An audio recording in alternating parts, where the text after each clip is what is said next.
पिछले 24 घंटे के अंदर आपकी दुनिया के अंदर साइज़मिक चेंजेस आ रही हैं और आपने ये देखा कि पिछले 24 घंटे के अंदर मिडिल ईस्ट की पीस डील साइन हो गई है। इजिप्ट के शहर शर्म शेख में दुनिया के लीडर्स इकट्ठे हुए और मुस्लिम लीडर्स इकट्ठे होने के बाद दुनिया के 4 बड़े लीडर्स ने इस डील को साइन कर लिया है, जिसके अंदर US president Donald Trump, Egyptian president al Sisi, तुर्की के प्रेसिडेंट अर्दगान और अमीर Qatar Tamim bin Hamad al Thani ने इस डील को साइन कर लिया है। Now this is the talk of the town, लेकिन कुछ मेजर हाइलाइट्स हैं जिसके बारे में कोई बात नहीं कर रहा और आपका उन चीजों को समझना जरूरी है। इस कॉन्फ्रेंस के शुरू होने से पहले प्रेसिडेंट अर्दगान ने यूएस प्रेसिडेंट डोनाल्ड ट्रंप से राब्ता किया और कहा कि अगर बेंजामिन नेतन्याहू इस कॉन्फ्रेंस में मौजूद हुए तो मैं उठकर चला जाऊंगा। और ये इंश्योर कराया गया कि ना बेंजामिन नेतन्याहू ना उनका कोई एम्बेसडर इस पीस डील के वक्त मौजूद हो।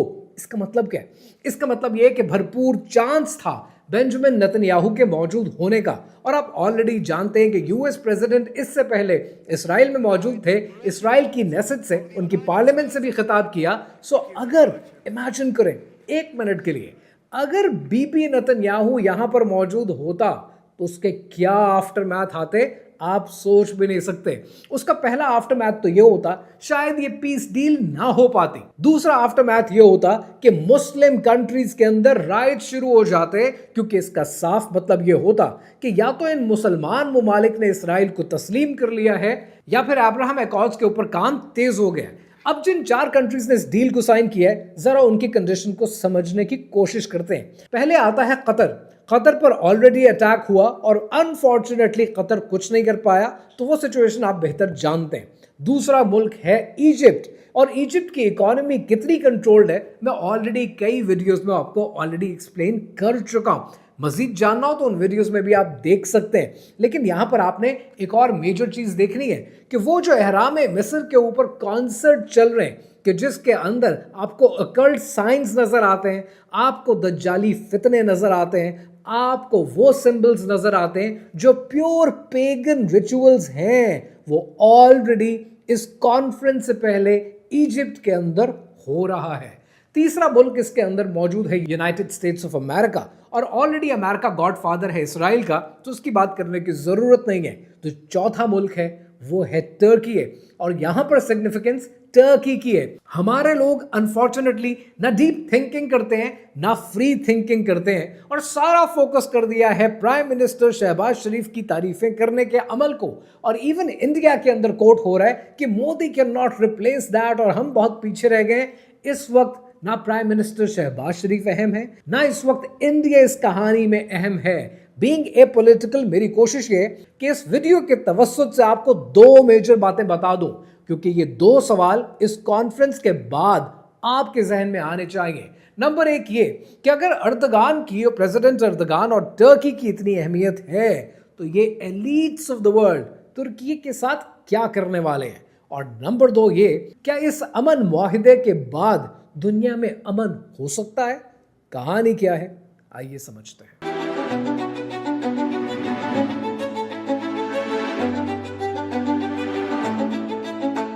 शर्म शेख आने से पहले US president Donald Trump Israel की नेसेट से, उनकी पार्लियामेंट से भी खिताब किया, और आपने 2 चीजें देखी जिसको मीडिया ने हाईलाइट तो किया, लेकिन फिर आहिस्ता आहिस्ता मीडिया ने उसको गायब करना शुरू कर दिया।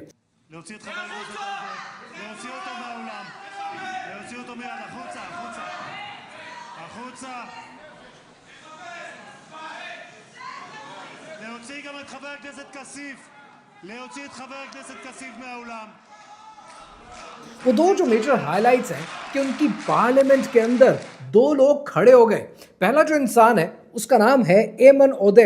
एमन ओदे एक इसराइली है, सुन्नी है, लेकिन अपने आप को एथीस्ट डिक्लेयर करते हैं। और एथीस्ट डिक्लेयर करने के बाद उसने जो नारा लगाया प्रेसिडेंट ट्रंप की मौजूदगी में, वो नारा था रिकॉग्नाइज पैलेस्टाइन, फलस्तीन को एक्सेप्ट किया जाए, उसको माना जाए। और वहीं पर जो दूसरा इंसान था जिसका नाम था ऑफर कैसिफ। ऑफर कैसिफ एक ज्यू है ज्यू होने के बावजूद उसने अपनी नेसेट में खड़े होकर डोनाल्ड ट्रंप के लिए टेररिस्ट का लफ्ज इस्तेमाल किया। इन दोनों को पार्लियामेंट से बाहर तो निकाल दिया गया, लेकिन उन्होंने अपना पैगाम अपने ज़मीर के मुताबिक वो दे दिया। चाहे एक ज्यू था, चाहे एक एथीस्ट था, बात उन्होंने वो की जो दुनिया शायद सुनना चाहती है। दूसरी तरफ शर्म शेख में आपने देखा कि जितने मुसलमान लीडर्स थे उन्होंने तारीफों के ऐसे पुल बांध दिए कि जो समझ से बाहर है कि ऐसा क्या अचीव कर लिया कि जिसकी इतनी तारीफ बनती है। न जाने क्यों इकबाल का वो शेर याद आ रहा है कि वज़ा में तुम हो नसारा तो तमद्दुन में हुनूद, ये मुसलमान हैं जिन्हें देख के शर्माएं यहूद। आज शायद इस शेर की प्रैक्टिकल एग्जाम्पल भी आपने देख ली। At the same time we need to understand कि तुर्की के साथ मसला है क्या। देखिए, जब भी आपने मुस्लिम मुल्कों को देखना है तो ये दो मुस्लिम मुल्क हैं कि जिनको आपको असर नौ बाकी मुस्लिम दुनिया से हटकर देखना पड़ता है। पहला है तुर्की और दूसरा है पाकिस्तान। तुर्की के पास एक बड़ी मजबूत फौज है, तुर्की के पास अपनी आर्म्स की मैन्युफैक्चरिंग है, तुर्की के पास एक मुस्लिम सेंटिमेंट है और तुर्की के पास ऑटोमन एम्पायर के ख़त्म हो जाने का जख्म मौजूद है। दूसरी तरफ आता है पाकिस्तान, जिसके पास अपनी एक आर्मी है, एक स्ट्रॉन्ग आर्मी है, इंटरनेशनल बैकिंग है, एक स्ट्रॉन्ग मुस्लिम सेंटिमेंट है, the only Muslim country that has a nuclear power. इन दो मुल्कों को जब तक खुदा न खास्ता नुकसान नहीं पहुंचा दिया जाएगा, इनकी कमर नहीं तोड़ दी जाएगी, तब तक मुस्लिम दुनिया को महकूम बनाना शायद एलीट्स ऑफ द वर्ल्ड के लिए मुश्किल होगा। अब सवाल यह है कि तुर्की के साथ ऐसा क्या किया जा रहा है। आपको मेरी ये वीडियो याद होगी, ये वीडियो मैंने आपके लिए तब बनाई थी जब कतर पर अटैक हुआ था। That was and is still an unfortunate event, और इसमें मैंने आपके साथ तफसील से जिक्र किया था कि इसके बाद बदकिस्मती से इन एलीट्स ऑफ द वर्ल्ड का अगला टारगेट तुर्की होगा और टर्की को अपने आप को प्रोटेक्ट करने की जरूरत है। ये जो एलीट्स ऑफ द वर्ल्ड है, ये सब 5 काम करना चाहते हैं तुर्की के साथ। नंबर 1 कि इनके मुल्क के अंदर, इनकी कौम के अंदर न्यू ऑटोमन एम्पायर का कोई रिवाइवल ना हो, मुस्लिम यूनिटी ना हो। और ये करने के लिए ये पहला काम क्या करेंगे, ये तैयब अर्दगान को बदकिस्मती से वेस्टर्न मीडिया के सामने डीमोनाइज करने की कोशिश करेंगे। और ऐसी बहुत सी हरकतें ऑलरेडी शुरू हो चुकी हैं, आपकी नज़रों से गुजरी हैं। तीसरा काम इनकी नज़र में क्या है कि तुर्की के अंदर एक सेपरेटिस्ट मूवमेंट चलाई जाए। इन्होंने रिसेंटली पीकेके के थ्रू और वाईपीजी के थ्रू एक सेपरेटिस्ट मूवमेंट, कुर्दिश मूवमेंट का आगाज भी किया था, जिसको तुर्की ने बड़ी अक्लमंदी से कुचल दिया। लेकिन कहानी खत्म नहीं हुई, ये एक और वे, शेप और फॉर्म के साथ दोबारा इन तक आने की कोशिश करेंगे। चौथा काम economic collapse and IMF intervention है। और जो 5वां काम है वो तुर्की को आइसोलेट करने का काम है कि नेटो में रहते रहते तुर्की के लिए टेंशन्स खड़ी हो जाएं और नेटो में मौजूदगी के बावजूद ये इंटरनेशनली आइसोलेट हो जाए। अल्लाह करे ऐसा कुछ ना हो, लेकिन अब तक जितना आपको बताया है कहानी रावी उसी तरीके से लिखी जा रहा है। सो अब सवाल ये है कि it's just a matter of time कि आप ये होते हुए देखेंगे। इसलिए मेरी नज़र में prime minister Shahbaz Sharif is not the highlight और praising Donald Trump is not the highlight और Donald Trump mentioning Pakistan is not the highlight. The highlight of the event is Tayyip Erdogan and they need to be very careful about that.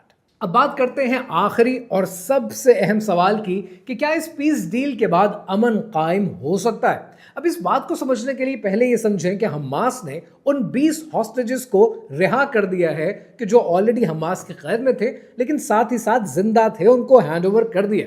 और Israel ने बदले में 2000 के करीब फलस्तीनी prisoners को handover कर दिया है। फेज आउट हो रहा है इसराइल गजा से और एड के कॉरिडोर्स को खोल रहा है। And eight the same time Hamas कहता है कि फेज 1 पर तो एग्रीड हैं, लेकिन डिसआर्ममेंट की तरफ रेजिस्ट करता है। क्या आपको पता है कि इसराइल ने कुछ प्रिजनर्स को रिलीज तो किया है, लेकिन उनको डिपोर्ट भी कर दिया है, यानी उनको इसराइल में, गजा में, फलस्तीन में रहने का हक भी नहीं दिया। And Hamas is certainly not taking that light. देखिए, दुनिया में जब कहीं अमन कायम करना होगा, आपके और मेरे बीच में झगड़ा होगा, हमें अमन कायम करना होगा, ये तभी मुमकिन है जब आप और मैं हाथ में छुरा लेकर ना आए। इस वक्त इसराइल के हाथ में ये छुरा मौजूद है, रिटेलिएशन का हक मौजूद है। इन 20 पॉइंट्स के अंदर जिस पर एग्रीमेंट हो रहा है उसमें इसराइल की तरफ से रिटेलिएशन आ सकती है। तो आपको क्या लगता है ये सब होने के साथ साथ अमन कायम हो सकेगा जब दोनों फरीक तो मौजूद हैं, लेकिन एक फरीक कि जो फेक स्टेट है वो अपने हाथ में छुरा पीछे छुपाए बैठा है। ऐसे में अमन कायम नहीं होता। It's just a matter of time. तो फिर एक सवाल आपके जहन में और आएगा, आपके जहन में ये आएगा, क्या दुनिया में कभी अमन कायम हुआ है?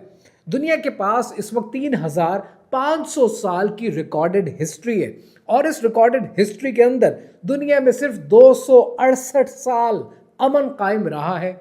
अब ये जो 268 साल हैं इसमें से पैक्स रोमाना के 200 साल हैं जो कि 27 BCE से लेकर 180 BCE तक बनते हैं और उसके बाद जो 68 साल लिए जाते हैं वो 1945 से लेकर आज तक लिए जाते हैं। तो इसका मतलब ये है कि 1945 से लेकर अब तक तो दुनिया में अमन नहीं रहा। सो अमन की तारीफ क्या है, इसकी डेफिनेशन क्या है, अमन कहते किसे? अमन का मतलब एब्सेंस ऑफ वॉर नहीं होता है। अमन का मतलब ये होता है कि जब आपको जस्टिस पूरा मिले, आपको लॉ एंड ऑर्डर पूरा मिले, आपको इक्वालिटी मिले। और ये डेफिनेशन मैं नहीं दे रहा हूं, ये यूनाइटेड नेशंस की डेफिनेशन है। तो आपको क्या लगता है कि फलस्तीनियों के पास जस्टिस है, उनके पास इंसाफ है, उनके पास लॉ एंड ऑर्डर है और उनके पास इक्वालिटी है? तो जब तक ये मौजूद नहीं होगी अमन कैसे कायम होगा? अमेरिकन पॉलिटिकल साइंटिस्ट जॉन मर्शमायर लिखता है, वो कहता है कि जो इंटरनेशनल रिलेशंस हैं जिसको आप जियोपॉलिटिक्स कहते हैं, ये एनार्किक पावर स्ट्रगल्स हैं कि हर एक को ताकत चाहिए। तो जब तक इंसान की इनेट एबिलिटी ये है कि वो कॉन्फ्लिक्ट की तरफ बढ़ता है, अमन कैसे कायम होगा? अब आपको याद आएंगे वो फरिश्ते जिन्होंने अल्लाह सुब्हानहू तआला से कहा था कि ज़मीन पर क्या ऐसे इंसान को आबाद करना चाहता है मालिक कायनात कि जो दुनिया में खूनरेज़ी करेगा। इंसान इन्नेट तौर पर कोशिश करता है, कॉन्फ्लिक्ट को ढूंढता है। मेरी नज़र में ये अमन कायम नहीं हो सकता। अमन दुनिया में तब कायम होगा जब हज़रत ईसा अलैहिस्सलाम की हुकूमत होगी। उससे पहले अमन के बारे में सोचना सिर्फ एक मजाक का खेज बात है। अब अमन की तारीफ अगर आप मजीद डिवाइड करना चाहें तो दो सूरतों में कर सकते हैं, एब्सोल्यूट पीस और रिलेटिव पीस। जो मिडिल ईस्ट में इस वक्त किया जा रहा है, आप रिलेटिव पीस हासिल कर सकते हैं, लेकिन अगर आपको एब्सोल्यूट पीस चाहिए तो वो हजरत ईसा अलैहिस्सलाम की हुकूमत आने तक दुनिया में कायम नहीं किया जा सकता। रही बात मिडिल ईस्ट में अमन कायम रहे, मेरी ख्वाहिश होगी, लेकिन मिडिल ईस्ट का ये अमन कितनी जल्दी बेअमनी में बदलेगा, I think it's just a matter of time.